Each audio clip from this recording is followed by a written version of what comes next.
Hello, travelers. Starstones were introduced to the public as a future in game item around the end of September. Then in October, we got even more information. Now, Starstones are officially in the game, and I thought I'd do a little video on this precious new resource, what they mean, and how they may be utilized in both lore and gameplay. Narratively, Starstones are gems associated with a constellation, each stone being a physical representation of that constellation. Then each constellation, sorry, I'm saying that word a lot, is tied to a moon phase, making a Luna moon sign. What's a lunar moon sign? Well, this is the moon you would have been born under in the world of Palia. For example, there's a constellation known as the Wanderer, representing the love for adventure and sunny days. The starstone associated to the Wanderer is citrine. We don't know yet which moon phase is tied to the Wanderer constellation, however. Much like real world astrology, in Palia you have an astrological sign known as a star path. To find your star path, you would combine the season you were born in and the Luna moon phase you were born under.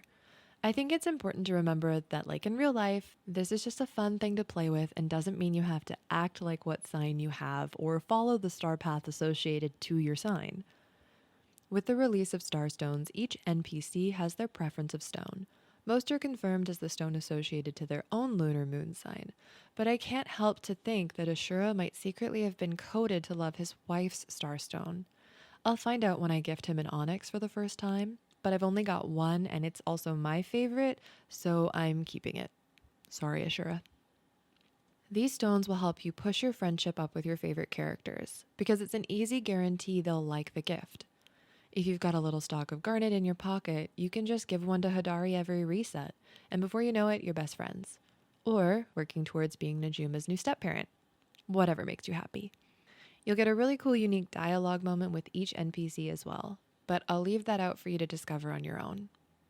It's also important to note that not all stones have the same rarity, so some will be easier to find than others, and you don't have to give them to NPCs. These stones also sell for a really good price.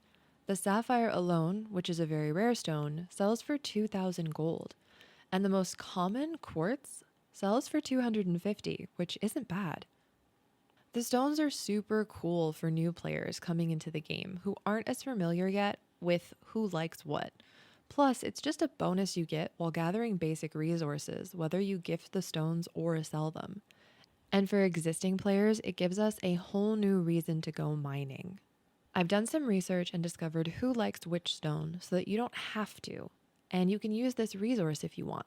Note that this is also available on the wiki, but I didn't think to look there before going absolutely ham figuring it out on my own, so let's begin. Amethyst is loved by Kenyatta and Tamala and can be found in Palium nodes. Aquamarine is loved by Kaliri and Eloisa, found in iron nodes. Citrine, loved by Ani, Reth, and Zeki, found in clay and stone nodes.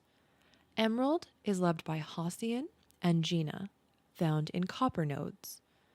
Garnet, loved by Delilah, Hadari, and Sifu, can be found in iron nodes. Jasper, loved by Nio and Kenley, found in stone nodes. Onyx, loved by Ashura, and can be found in copper nodes. Quartz, loved by Shane, Najuma, and Tish, found in clay and copper nodes.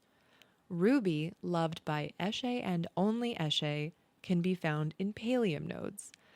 And Sapphire, loved by Badru and Gel, found in iron nodes. There are also a few people who have no care whatsoever for starstones, and this makes a lot of sense when it comes to the lore aspect. Hekla, Einar, and Tau have no interest in them whatsoever. Since starstones and lunar moon signs are Majiri tradition, of course Golders would have no interest in them.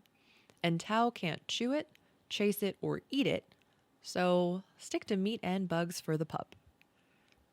Well, that's all on Starstones for now. I hope you enjoyed this mix of lore and gameplay. I'm excited to see what happens in the future with Starstones and all the other ways we learn about Palia and that world's various history and wondrous mechanics, lore, and everything else. Thanks for watching, and as always, subscribe to the channel if you feel so inclined, like the video, and I hope you have a very magical day.